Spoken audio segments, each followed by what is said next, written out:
everyone. My name is Laura. I work at Open Book Publishers, and I'm really happy to say that today we are here with Dr. Amy Koerber, who comes to kind of introduce us to a new co-author book, The Predatory Paradox, Ethics, Politics, and Practices in Contemporary Scholarly Publishing. This book has been published by Open Book Publishers, and you will have all the information about the book and how to access it in the description box below. Hi, Amy. Pleasure to have you here. I was wondering if you would like to introduce yourself briefly to our viewers. Sure. Thanks for doing this, Laura. So like Laura said, I'm Dr. Amy Koerber. I'm a professor in communication studies and also Associate Dean for Administration and Finance in the College of Media and Communication here at Texas Tech University, which is in Lubbock, Texas. And like she said, I'm really excited about our new book. This is kind of represents something different. About 4 years ago, a team of researchers and I here in media and communication were awarded a National Science Foundation grant to study the topic of predatory publishing. And the book is the outcome of those efforts. Prior to that, I have researched a wide range, spent about 20 years actually researching different topics in health and science communication, largely with a focus on women's health. So like I said, this book is a little bit different, but I still say my overarching research over the years has addressed how do experts make effective arguments in the context of health and science. And so in that regard, I think the book does fit with my overarching research agenda. It's just sort of a different twist or a different turn that I anticipated taking. That's wonderful. So yeah, we're going to dive into that aspect as well. We're going to go through different questions that I guess is going to be entertaining for both of us in the audience as well, because it's a really interesting book and it's nice to see the process behind it and how everything came together. So yeah, my first question is about the concept in itself. So the concept of predatory publishing. So this concept in particular can be quite elusive and multifaceted in itself. How did you approach defining it and navigating it, given it that is such a slippery term, and given that the research is very focused on the process and the writing process of it? Exactly. Yeah, I think elusive is a very good term to describe it. So I think that's one of the things we discovered early on is how this seemingly simple term that sort of implies that there's a good and evil or there's good guys and bad guys, is just such an illusion. We very quickly dispelled that illusion. Nonetheless, as we worked through drafting the book, I think we did work very hard to uncover the definitions that are available. For instance, in 2019, there was a working group and that developed a definition that's kind of known as the Ottawa Consensus, and they came up with a very robust definition of what predatory publishing is. Now, of course, there's been some commentary after that, and not everybody agrees with that definition, but nonetheless, we felt like it was important to start with that definition in our book because that's kind of like the gold standard. We also, in our book, we acknowledge the very important work that Jeffrey Bill did to establish the terms. As far as we know, he's the first one to use that term that started with his list that very quickly became infamous. And of course, we know all of the problems and we acknowledge the problems and limitations of that list. But nonetheless, I think you can't talk about this topic without acknowledging the foundational work that he did, to even establish that we have something like this that we talk about.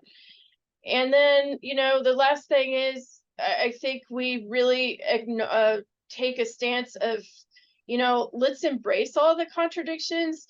Let's embrace all of the contradictions and messiness that ultimately led us to the title of the book, which is The Predatory Paradox. And let's see how we can sort of roll with it rather than spending a lot of energy to try to pin things down and identify, who are the good players and who are the evil players. And anyway, I hope we've achieved that in our book. I mean, we actually, kind of a funny story, we came up with that term predatory paradox because just kind of as a way to capture everything we had been talking about and all the contradictions and stuff. Then we liked that for the title and clearly it stuck. But then when I was taking the lead on the conclusion chapter, that's when we got familiar with this whole body of research in management theory, actually, that is leadership theory, but it's based in paradox. And it's all about embracing the paradoxes that exist in organizations and at global levels and, basically suggesting that good managers, good leaders are the ones who can go with those paradoxes and maximize the potential that arises from them, rather than try to always shut them down, or rather than always try to choose one way or the other. That is really interesting. So just actually about the word paradoxes in itself, my second question is a bit related because, as you were saying, like there is a history behind it. There is a history behind the concept, a history behind everything that has moved towards actually defining what the issue is. So I was wondering if you could elaborate a little bit on the historical, political, and economic dimensions of scholarly publishing, especially on that with that focus, and how you explored it in your book, and how this aspect contribute to it becoming this approach to what you have decided to call the predatory paradox. Yeah, absolutely. Yeah. So on historical, it's funny because I think every research project I ever did, even though I didn't think it was going to be a history project, you always end up going back into the history. So in the book, we write quite a bit actually about the history of peer review. And I learned more than I ever knew because, we just kind of take this for granted as academics that peer review is sort of at the foundation of what we do. But of course, there's this whole complex history, and what we know as peer review today is very different from how it actually originated. So there's that aspect, and I mostly think it's changing in positive ways. There's that aspect, but there's also just so many interesting historical examples. I think we like to beat ourselves up now, and there's fake news, there's misinformation. How do you trust anybody? But one of the examples we use as a point of contrast in our book is in 19th century England, there was a cholera outbreak, and there were all these different people speculating on. They kept talking about like what do they call them, vapors in the air, and then it was transmitted by vapors in the air, all this mysterious stuff. And then finally someone traced it to John Snow wrote an article. He traced it to a water pump that was contained bacteria. But anyway, when he first published those results, nobody would believe him because it was based in a completely different model. It was the germ theory of medicine, and that people didn't buy into that at that time. But what we would say right now from our perspective is he was taking a scientific approach, and so he should have been trusted, but he wasn't trusted because people were more talking in terms of these mystical things that more resonated with their religious overtones and everything. But in any case, we invoke a contrast between that and what happened with the COVID-19 pandemic, which I think we're going to look back on this pandemic and think, yes, it was horrible, and it still is horrible. But the way that the world was able to adapt, the way we were able to share knowledge across the globe and move so quickly to prevention measures and vaccines and all of that is just, I don't think that could have happened at any other time in history. And I personally think it is, and we argue this in the book a little bit, it's changed how science communication is going to happen, for years to come. And so all this is sort of a long way of saying that, when we're talking about history anyway, is even though we like to criticize where we're at the present moment, if you look back in history, we are doing some things right, and we have some advantage. Yeah. So that's a historical aspect. Then the political and economic, I think, a lot of insight into the politics of academic knowledge production emerges from the interviews with scholars across the globe, and just the fact that the things that we take for granted in the United States or even in most European countries, the kinds of access we have, the fact that I can just request any article in any journal and my library will give it to me for no personal cost to me, is an enormous advantage. But it's also very much blinded. You can go your whole life as a researcher in the United States and not realize how much money and access is or resources are being exchanged behind the scenes for me to be able to have that access. So I think that becomes very apparent because, we have scholars working in more peripheral nations that don't have library access, maybe don't even have reliable internet access. And so they're at a huge disadvantage But nonetheless, one of the main messages of my whole research agenda, not just this book, but the only way to make the world a better place is to make sure that everybody, no matter where they are, no matter what their background is, that everybody can contribute to knowledge production and have access. And really, at the end of the day, that's what this is all about. And I think, I mean, that kind of ties into because you asked about historical, political, and economic. I would say that the economic aspect is very hard to untie from the political aspect, because again, it's all about resources, and anything we can do to improve access to the knowledge production endeavor, but also knowledge dissemination, is going to make knowledge better and make the world a better place. 100%. And actually, this kind of like global perspective that you have in whilst discussing the problem of access, the problem of, you know, this kind of like having so available certain resources that you might have in other peripheral countries, it actually ties in really good with my next question, which is one of the key features of this book is that it has a really global approach, or studies the global nature of predatory publishing.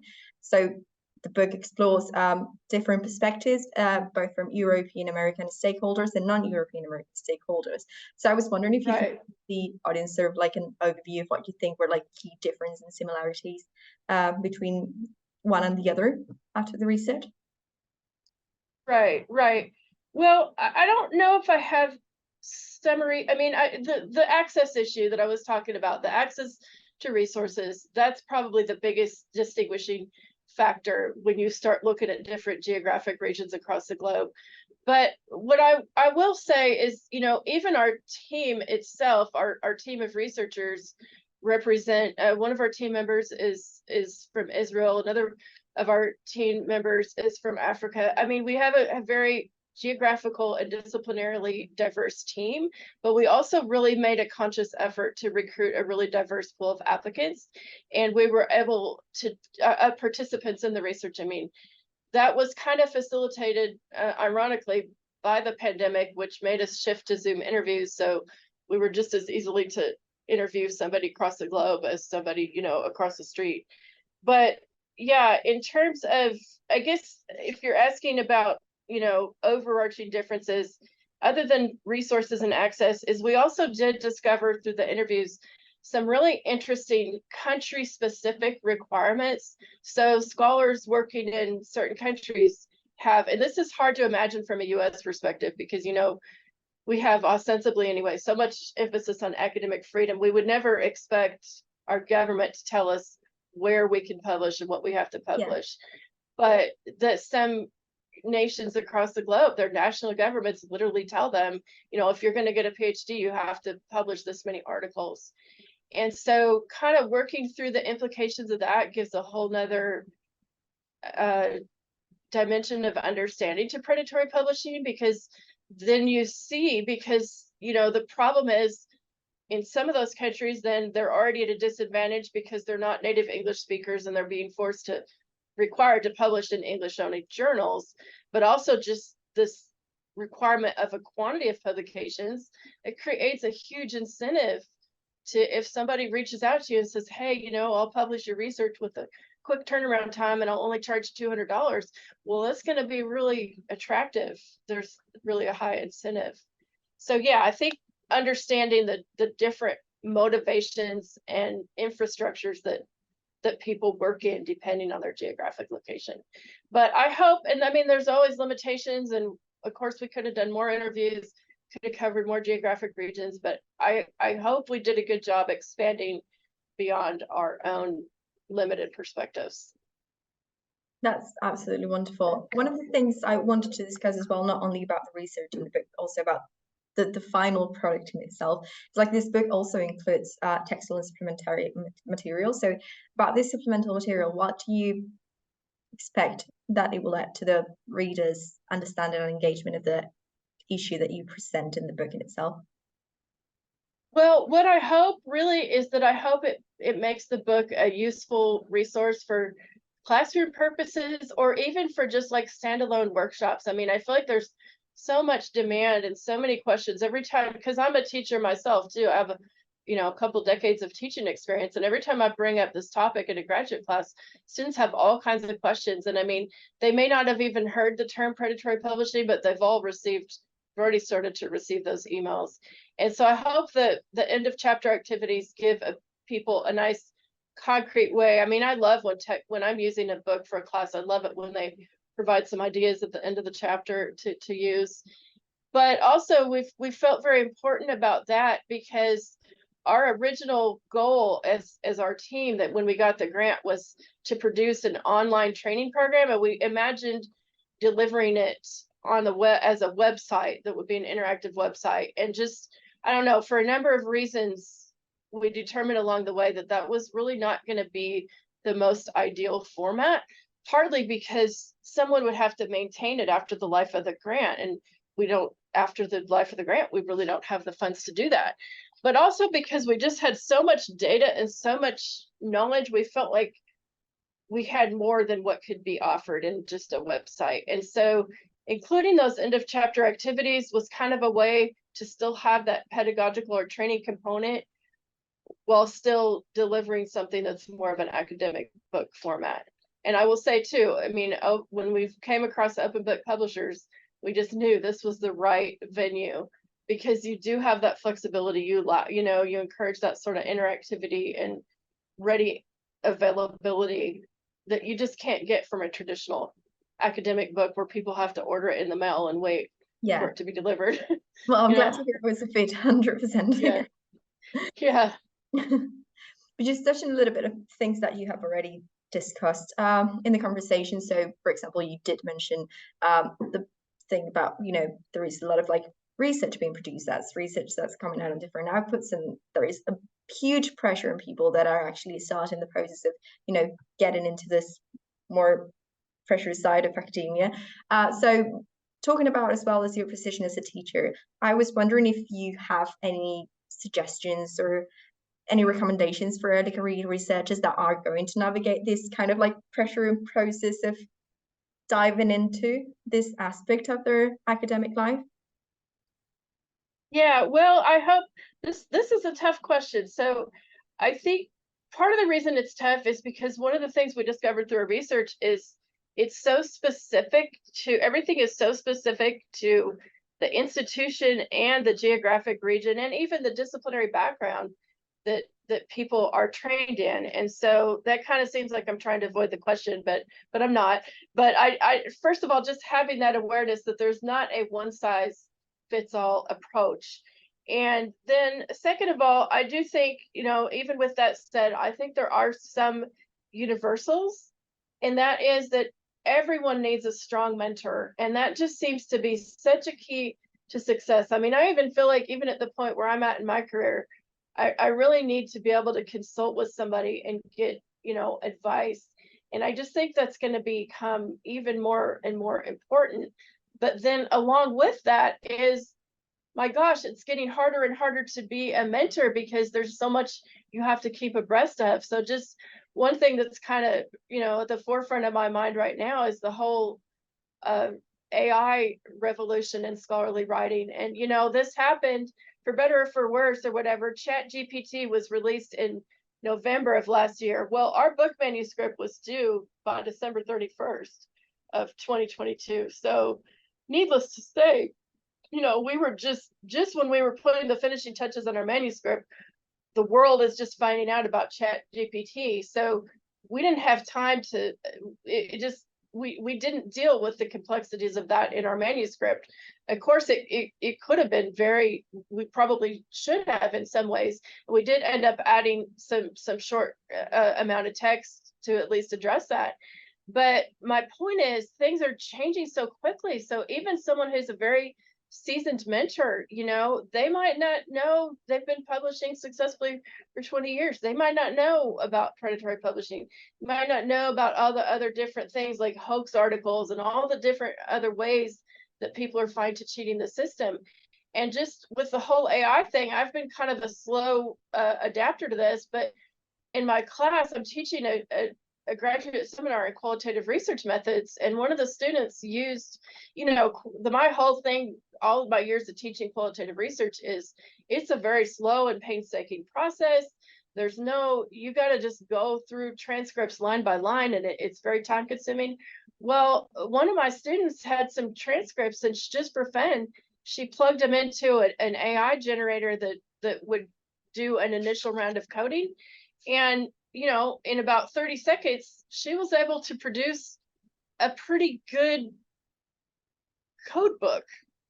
So I'm having to rethink. And I mean, I looked at it and we looked at it together, and it was actually very comparable to what a human could have accomplished. Well, so that's causing me to change, that's causing me to have to learn some new tricks. And so, yeah, I'm not sure that's a solution, but that's definitely something we hope our book makes people aware of.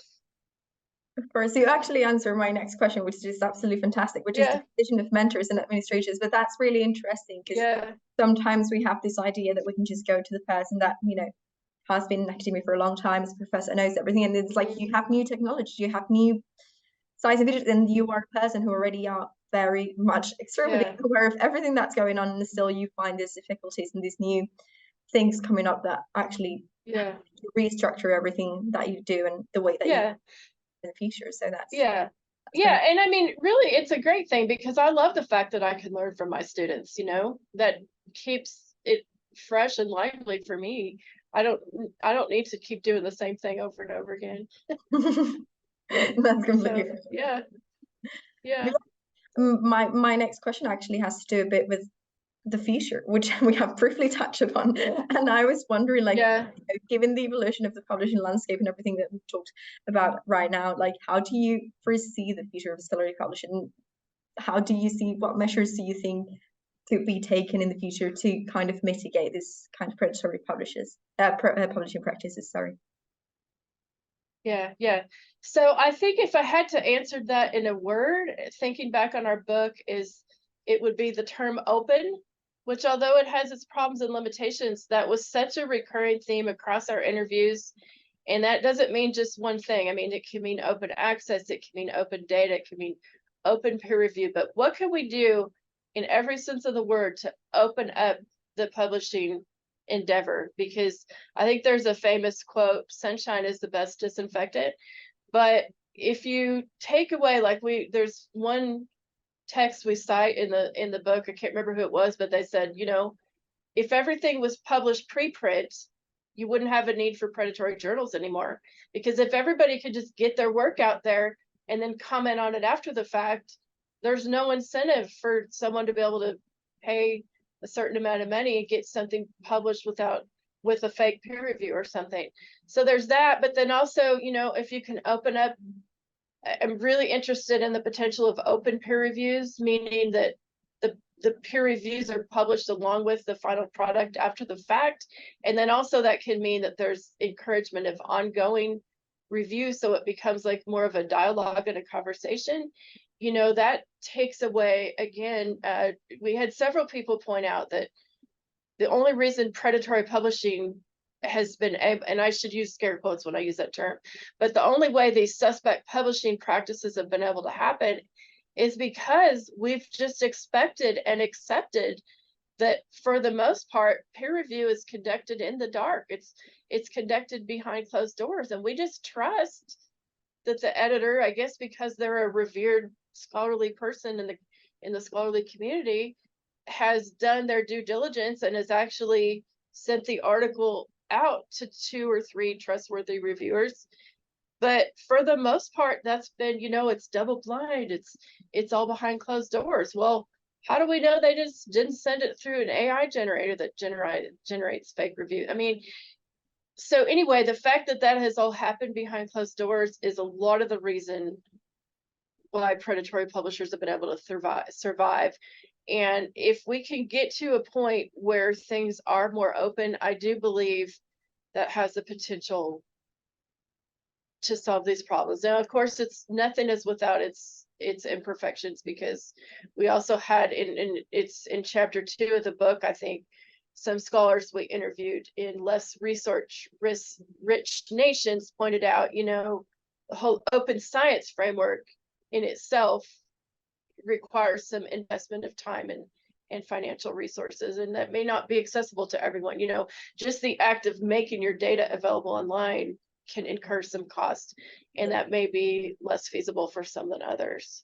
So yeah, in a word, I would say open. And then of course, we're all just going to need to stay abreast of this ever-changing landscape, and we could probably write the same book on the same topic 5 years from now, and there'd be a whole nother slew of problems and ways that people are cheating the system.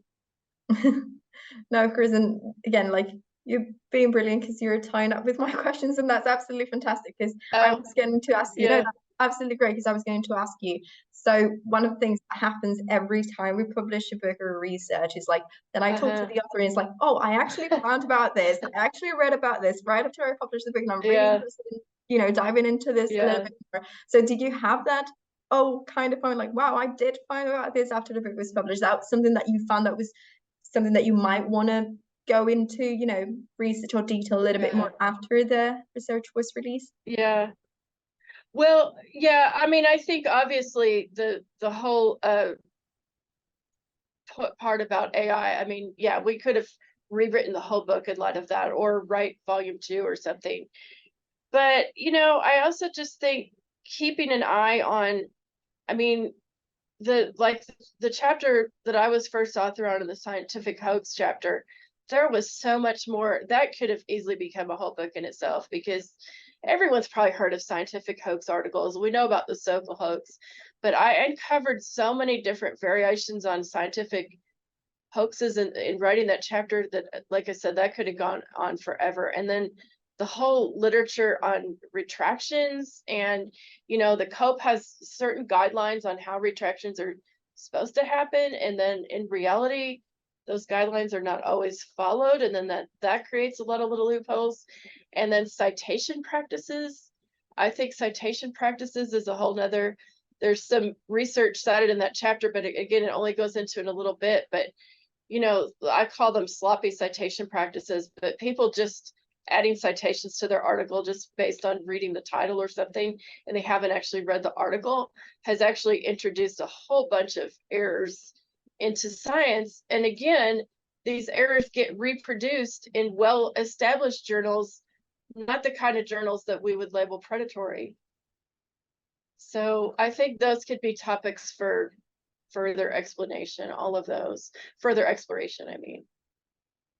Yeah, you could whole new books about those. So those actually are things that it certainly could. Everyone that has been in academia has sort of like encountered at some level and been like, okay, and just looks a bit. Yeah.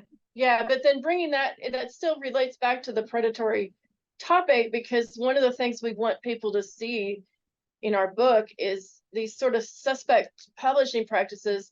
They're not just limited to a few journals that are sending out those annoying emails. There's potential for sort of academic fraud, I mean, system-wide. And that's always been the case, but because of the digital world that we live in, the global environment, and the fast travel of information, I think that potential is just greater. It happens faster and more easily than it used to. So my last question actually is a little bit, it's kind of related to things that we have discussed before, and I have put you on the spotlight quite a lot, so I hope it's okay to do it one last time. So just in general about the outcome of the book in itself, do you have key takeaways or actionable insights that you think the readers should take with them when they read Predatory Paradox? Yeah, for sure. Is that I think as scholars, I mean, whether we're more senior scholars who serve as mentors, or whether we're more junior scholars kind of learning the ropes, is we need to have some specified training, some specific training in scholarly publishing. I mean, it is the mainstay. It is the very heart of what we do. Yet most of us don't really ever take a class in scholarly publishing, or any specific attention. If we're lucky, we have a good mentor, and it's kind of like an implied apprentice model. Maybe we co-author some pieces with that mentor, but I mean, not everyone even has that. And so having a dedicated course, and if there's not room for a whole course, then at least maybe a workshop series or some kind of forum, because the whole scholarly endeavor is getting more complex. And then also really drilling in on this notion of quality. And I think we had one chapter of the book, I think it's chapter 3, that talked about research quality. And one of the main points of that chapter is that, you know, we're all looking for the quick fix. One of the reasons why number of citations has become so important, the whole impact factor thing, it didn't even really emerge as a way to assess quality, but I mean, now it's everything. But because it gives us an easy answer, it's very easy to look and see if an article has, you know, 5,000 citations or only 3.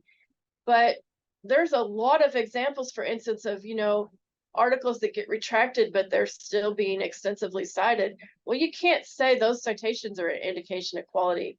So I really think we have work to do, and there's organizations doing this. There's, you know, there's definitely some organizations taking the lead on this, but how can we really develop more robust and diverse ways to think about quality?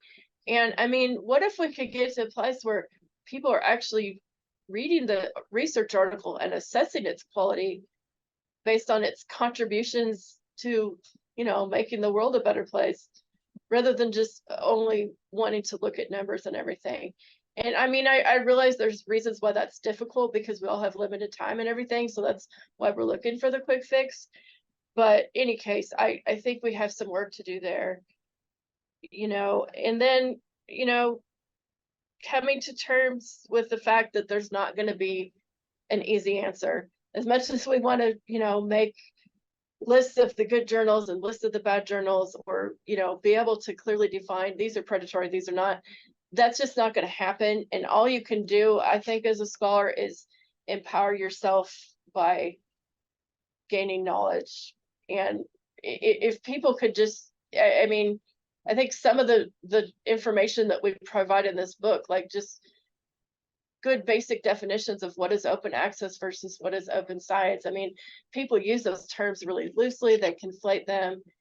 And also knowing tools that are available, like knowing what the DOI means and what it doesn't mean, because there's, it means something, but it's not the perfect, you know, mark of legitimacy, because predatory journals can have articles with DOIs. And then other tools like Crossref and ORCID identifier to trace, to document author authenticity come into play when we're talking about hoax articles and fake peer review and stuff like that. So yeah. No, that's really interesting. Actually reminded me of an exchange we've had before in some email that you sent me, and that we're talking about a journal, and that particular journal was like, oh, it has an ISSN, it has, you know, it has everything that makes it seem real, but it was not the case. So those are the kind of like easy kind of things that I guess you mentioned, like we spot, and we need to be really careful about it, and we need to make sure that it's what we rely on. So and again, I don't think that's provided to, I mean, I never would have learned in this much detail if I didn't write this book. I don't think that we're provided training, generally speaking, as scholars in all those different aspects. So there's a lot of room for growth there. Well, I really do hope that, you know, this conversation makes people, like, you know, get into that mindset and kind of like change the way they look at as scholarly publishing. And yeah, it's an absolute pleasure to have you. It's absolutely wonderful. We're really happy with the book. It's doing amazing. So yeah, it's great. So everyone that wants to read the book, we will have the link in the description box, and it's open access. Anyone can access HTML, PDF, and you also have EPUB, paperback, and hardback in case you want to get a copy yourself. Thank you again, Amy. It's been an absolute pleasure to have you. And yeah, thank you for your time. Thank you. Yeah, no, thank you for taking the time to do this.